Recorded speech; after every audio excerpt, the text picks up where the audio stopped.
Tahukah kamu kini sudah terjawab, kenapa sosok pria ini gesturnya berbeda sendiri? Saat pelaksanaan sholat Id Ponpes Al Zaitun Indramayu yang viral kemarin, Kemenak Indramayu yang mendatangi TKP mengatakan ternyata pria ini adalah seorang non-muslim, dan dia ditempatkan di barisan paling depan sebagai penghormatan. Karena Ponpes Al Zaitun katanya menerapkan moderasi beragama yang sangat bagus. Apakah moderasi beragama harus sampai seperti itu? Kenapa tidak seperti Bang Hotman Paris ini saja? Lihat dia duduk di belakang diam dan tidak ikut pelaksanaan sholat, karena dia tahu dia seorang non-muslim. Kalau seperti ini, rasanya lebih aman dan tidak menimbulkan banyak salah paham.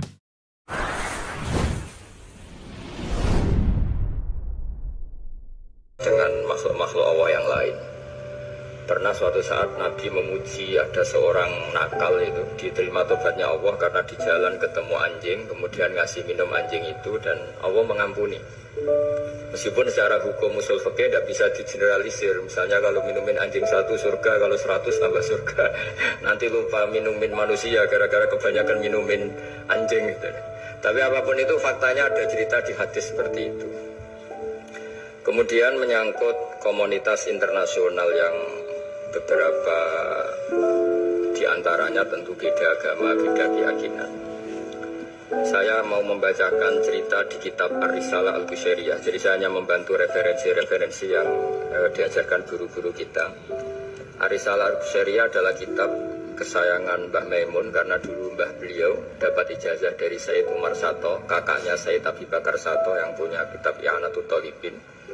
Dan kitab itu dibawa ke Indonesia sampai ke saya sebagai murid beliau. Di antara yang disebut dalam Ar-Risalah Al-Qusairiyah ini Thariqatu Ahlil Ilm, kitab Ar-Risalah Al-Qusairiyah itu.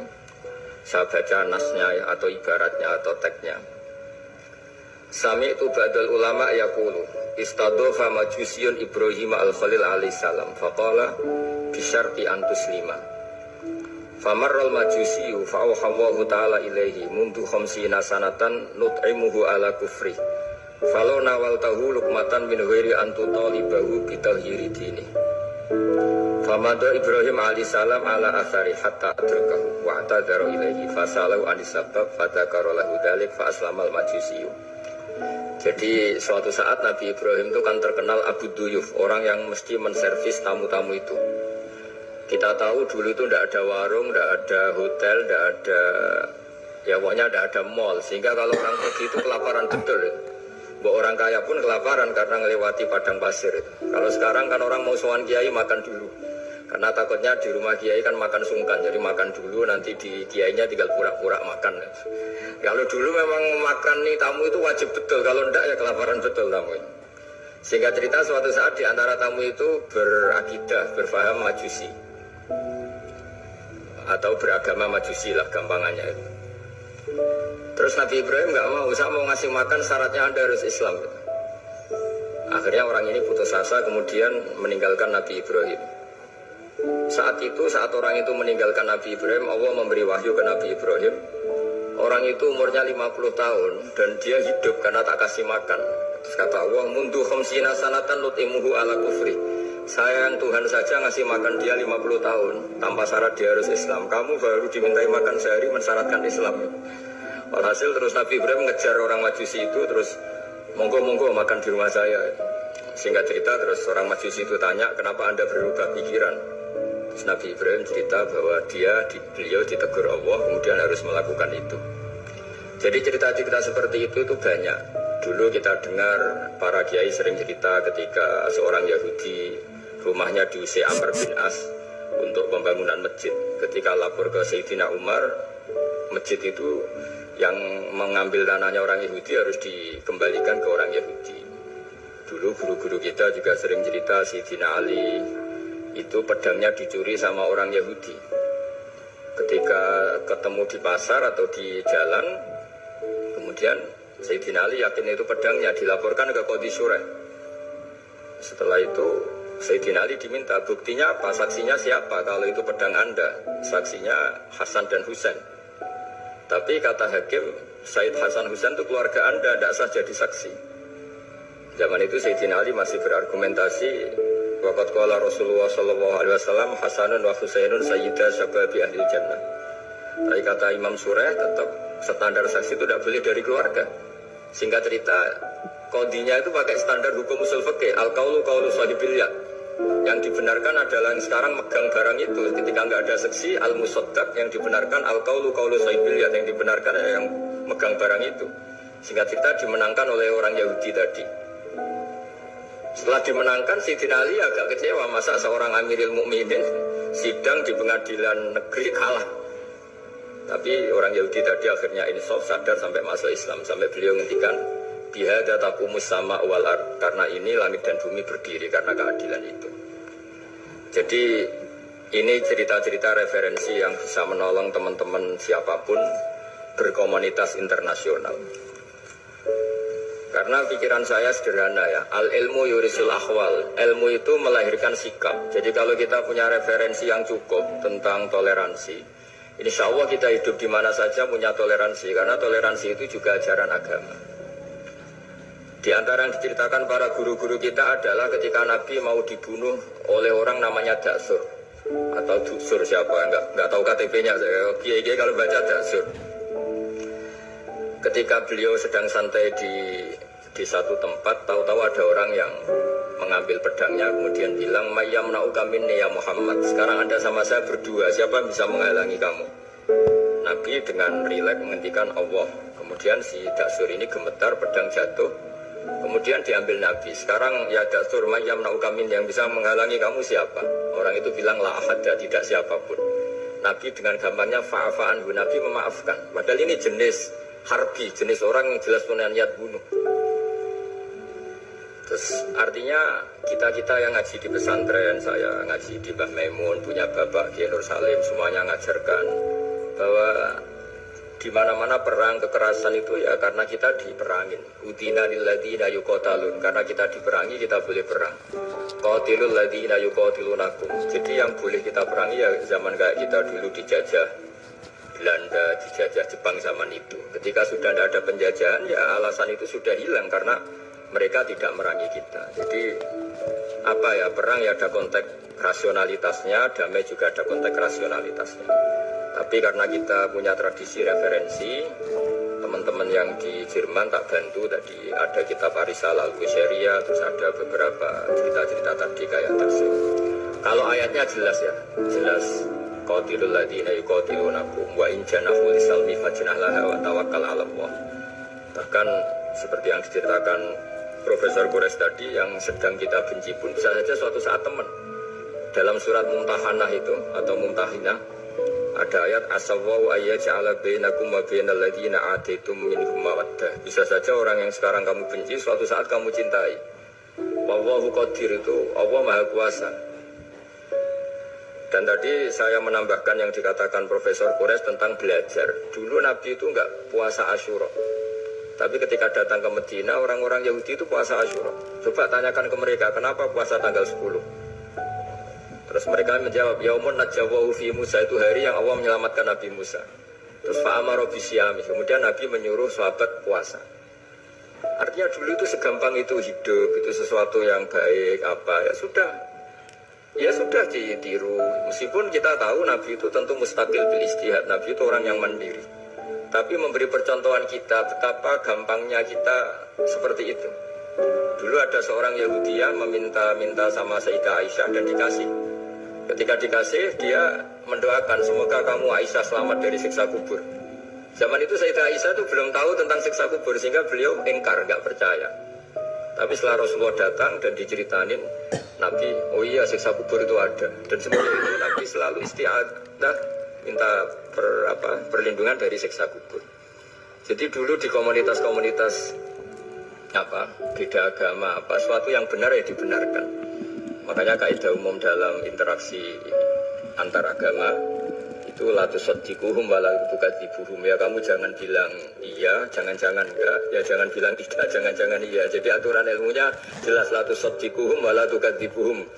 Ya artinya sesuai referensi ilmu lah, kira-kira begitu. Terus yang terakhir, ini saya mohon maaf sama komunitas di Jerman karena saya ini pura-puranya aja sibuk, karena saya kira ini seberapa jam lagi saya ngajar ini. Nanti kalau saya tidak ngajar di sini yang ngundang agak-agak dosa, jadi supaya sama-sama tidak dosa, ini saya ya nuruti jenengan, tapi ya Karena saya ngajar ini juga yang datang orang macam-macam, ada yang Kalimantan, Sumatera mau ngaji di sini. Ini seberapa jam lagi saya ngaji Sahih Muslim. Yang terakhir ini di halaman Kitab Adabil Ulfa wal Ukhuwah halaman 285 dalam Ihya juz 2. Jadi kitab saya juz 2. Mungkin kalau beda cetakan yang jelas ikut Kitab Adabil Ulfa wal Ukhuwah. Di sini diterangkan oleh Imam Ghazali dengan beberapa riwayat yang disebut al-jiranu salasatun. Bertetangga itu ada 3. Jarun lahu hakun wahid, ada tetangga yang punya hanya satu hak. Wajarun lahu hakoni, wajarun lahu salah satu hukupin. Terus beliau cerita yang punya 3 hak itu ya tetangga, ya seagama, ya masih ada hubungan kerabat. Yang punya 2 hak ya tetangga, ya seagama. Terus wa amal ladzi lahu hakun wahid fal jarul musyrik. Yang punya hak satu itu tetangga yang beda agama. Jadi intinya tetap dikasih hak meskipun beda agama. Sampai diantaranya disebutkan juga di halaman 287. Imam Ghazali ngendikan beliau berfatwa dan beliau bercerita rawahu Umar bin Shu'aib an Nabi an Jaddi an Nabi qala Mujahid kuntu inda Abdullah bin Umar wa ghulamun lahu yaslahu syatan faqala ya ghulam idza salahta fabda bijarinal yahudi. Abdullah bin Umar itu sedang memasak kambing atau itu pembantunya ini sedang nguliti kambing. Itu pesannya Abdullah bin Umar ya ghulam idza salahta fabda bijarinal yahudi. Nanti jangan lupa tetangga kita yang Yahudi. Ini di Ihya halaman 287. Hanya cerita kebaikan. Jadi cerita-cerita perang itu ya karena kita diperangin. Tapi ya kalau kita dibaikin ya baik, itu ajaran Islam. Hatta qala dzalika miraron. Faqala lahu lima taqulu hadza. Ini pembantunya juga enggak langsung menerima. Kenapa? Saking enggak mau menerimanya diulang-ulang lagi oleh Abdullah bin Umar. Faqala inna Rasulullah sallallahu alaihi wasallam lam yazal yusina bil jar hatta khashina annahu sayuwarithu. Kenapa engkau melakukan itu ya Abdullah bin Umar? Terus beliau menjawab, Rasulullah itu selalu berpesan untuk berbuat baik sama tetangga. Tadi kita tahu kalau tetangga punya 3 hak, berarti seagama, ada hubungan kerabat, hakul jar, berarti 3. Ada yang seagama dan tidak punya hubungan kerabat, berarti punya 2 hak, yaitu satu agama dan kerabat. Ada yang punya 1 hak saja, ya tidak keluarga, tidak seagama, tapi karena tetangga itu juga tetap punya hak. Dan itu pun masuk kategori lam yazal yusina bil jar, termasuk orang-orang yang harus kita baikin. Ya kalau di Qurannya kayak tadi ya, qatilul ladzina yuqatilunakum, boleh merangi ya yang merangi kita. Udhina lil ladzina yuqatalun, diberi hak merangi ya sama yang merangi kita, bukan yang tidak merangi kita. Terus waqala Hisam Kanal Hasanu la yara ba'san antut imal jarul Yahudiyya wan Nasraniyya min udhiyatik. Bahkan sebagian ulama di sini disebut Hasan Basri berpendapat kalau berkorban, kalau punya tetangga Yahudi yang butuh nggak apa-apa dikasih dagingnya. Ini di halaman Ihya 287 juz 2. Jadi dari cerita-cerita itu dan referensi itu, teman-teman di Jerman tidak usah khawatir lah kalau kiai-kiai kayak kita itu berfatwa nggak boleh berkomunitas internasional nanti takut begini ndak lah. Kita bacanya ya sama seperti yang dibaca Profesor Kures, sama yang dibaca guru-guru kita. Jadi itu kalau boleh dikatakan sumbangan saya lah, bahwa di kita di pesantren itu ajaran-ajarannya juga seperti itu. Dan tadi beberapa kita saya sebutkan halamannya supaya bisa dicari, supaya tidak kelihatan hoax, juga tidak bikinan saya gitu, supaya jelas itu. Dan saya mohon maaf karena nggak bisa ngikuti sampai selesai, tapi saya ngapresiasi, semoga jadi syawal yang baik. Minal aidin wal faizin. Minal aidin artinya kita kembali menjadi ahli surga. Saya termasuk yang sependapat dengan kitab yang saya baca. Dulu kita ini ahli surga karena Nabi Adam lahirnya di surga dan diciptakan di surga. Karena satu kesalahan beliau harus kembali ke bumi. Dan setelah puasa itu selesai dan diterima, kita kembali ke ahli surga lagi. Maksud minal aidin, kita kembali lagi berstatus sebagai ahli apa?